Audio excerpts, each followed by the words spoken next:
Ayan. After natin nag-nakar, linisin natin yung shock natin, oh. Lalo na dito, oh. Puno ng lupa. Galing nakar. Sa kabila din. Magre-repack tayo ng mga bearing. Ayan. Banat. Daming lupa. Ayan.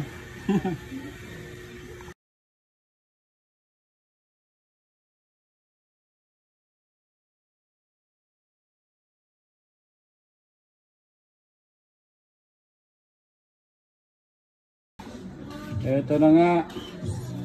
Ito yung leg ng KLX 140 na 6 months old. Ano, ito yung tuyo.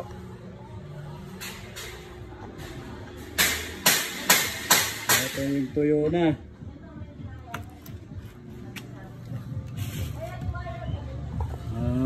Yan ang tuyo. Nasisira na. Panibagong problema sana, oh. Check nyo na yung KLX 140 RF nyo. Oh. Ayan, oh. May tubig. Galing ako sa ulan at putik. Tubig at putik meron siya sa loob. Pinasok.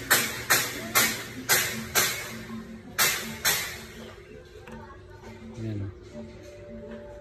Oh, ito yung tuyo. Wala nang grasa.